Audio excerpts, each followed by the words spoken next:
सुप्रभात विद्यार्थियों, मैं योगेंद्र सिंह सांकला, सहायक आचार्य हिंदी, गवर्नमेंट बांगड़ कॉलेज पाली।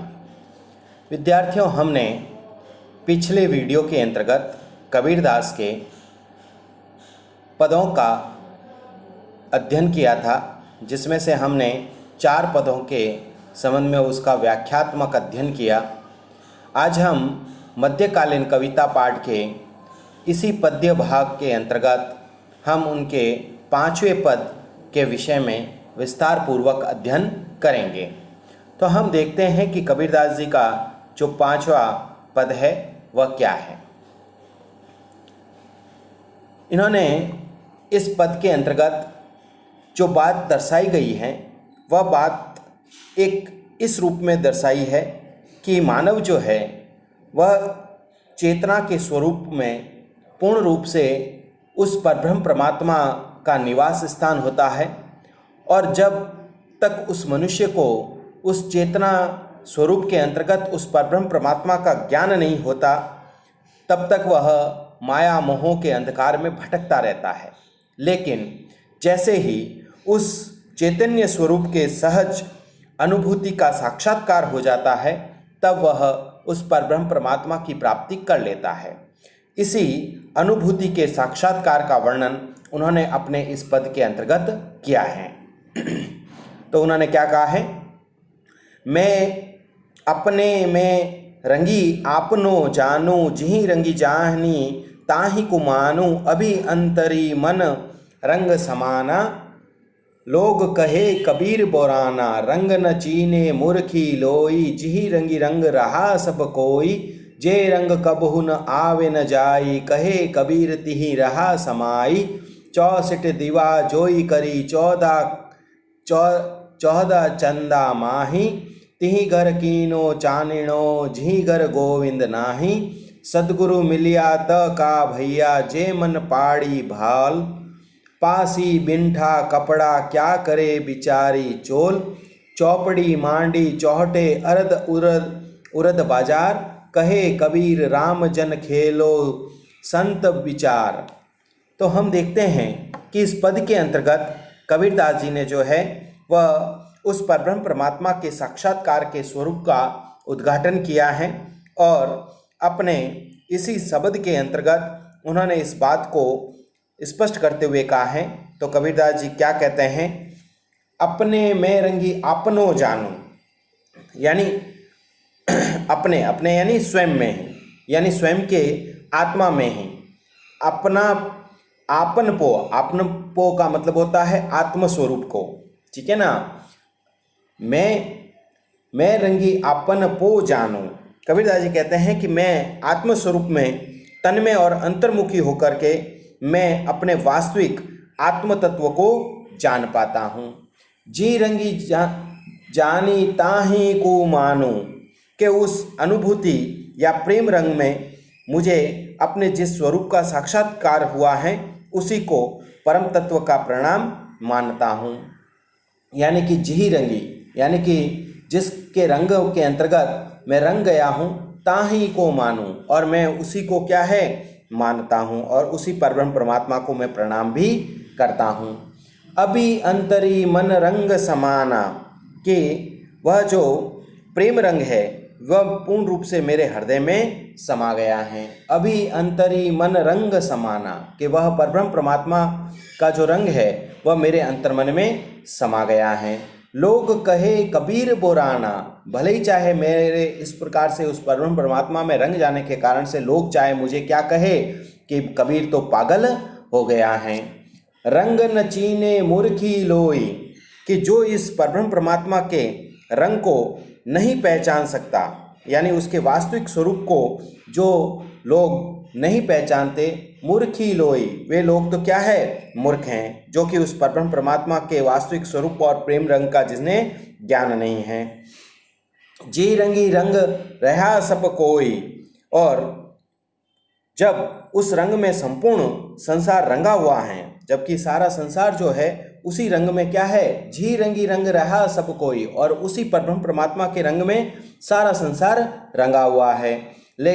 लेकिन वह मूर्ख लोग होते हैं जो कि इस रंग को नहीं पहचान सकते हैं। जे रंग कबहु न आवे न जाए, कि यह परब्रह्म परमात्मा का जो रंग है वह जे रंग, जे यानी यह रंग, कबहु न आवे न जाए, कि यह रंग न तो कभी आता है और न ही जाता है।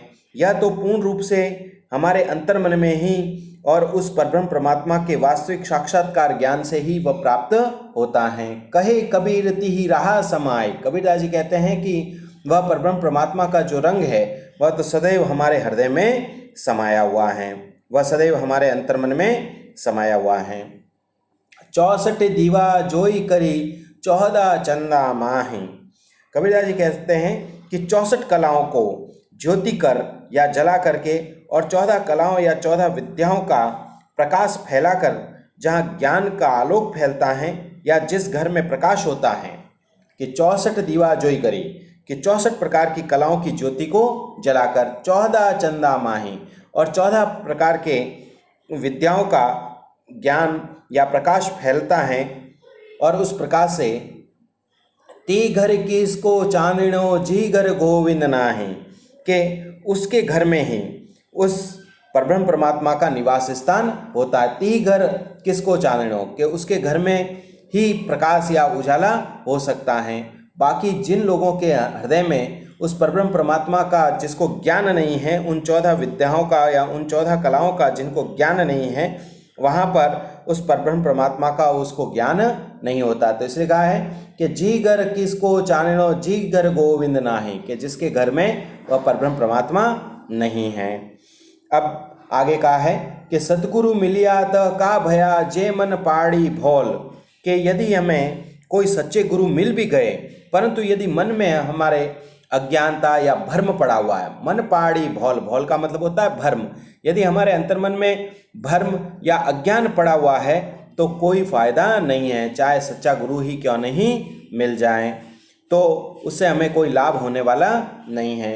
पासी बिनठा कपड़ा क्या करे बिचारी चोल, कि यदि कपड़ा एकदम झरझर है, पासी बिनठा कपड़ा, बिंठा बिंठा का यानी झरझर, कि कपड़ा जो है वह एकदम झरझर है तो फिर क्या करे बिचारी चोल, तो फिर उस कपड़े को झीण शीण कपड़े को पहनने या उसे रंगने से क्या फायदा।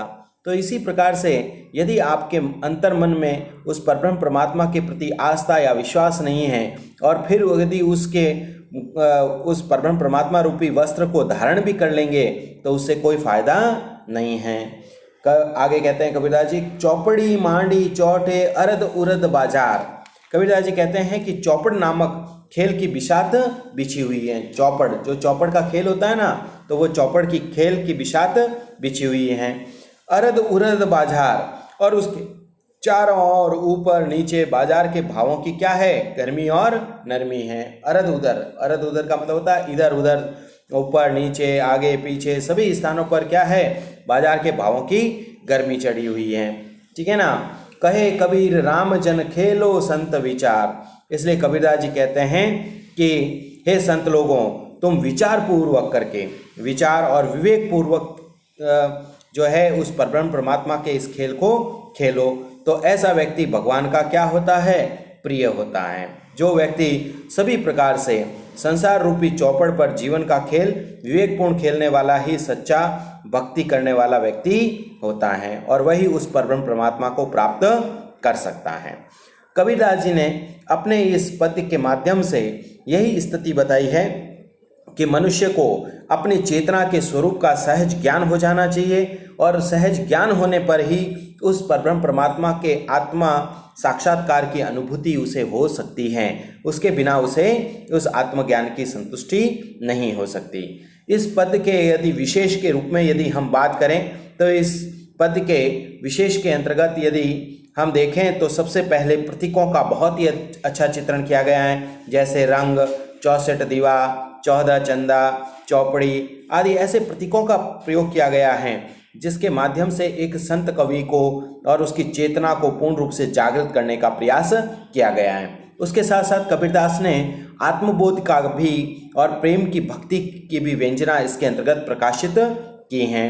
उसके साथ साथ इन्होंने इस्लाम के मत वाले उस पूर्णमासी चंद्रमा की जो 14 कलाएं हैं, उन 14 कलाओं का भी यहाँ पर पूर्ण रूप से वर्णन दिखाई पड़ता है। उसके साथ साथ उन्होंने यहाँ पर अनुप्रास अलंकार का स्थान स्थान पर प्रयोग किया है। कई स्थानों पर अंत्यानुप्रास तो हमें देखने को मिलता है, जैसे जानू, मानू, बोराना, कोई, समाई, ई वर्ण का हुआ है, माही, नाही में ही का हुआ है, भोल, चोल में ल वर्ण का हुआ है, बाजार, विचार में हुआ है। तो इस प्रकार से अनुप्रास अलंकार, उसके साथ साथ अन्योक्ति का भी प्रयोग हुआ है। और यदि हम देखें तो यहाँ पूर्ण रूप से एक शांत रस की प्रधानता हमें देखने को मिलती है। तो इस प्रकार से विद्यार्थियों, हमने आज कबीरदास के पदों के शब्द के जो पद थे, उन पदों का हमने पूर्ण रूप से अध्ययन किया है। धन्यवाद विद्यार्थियों।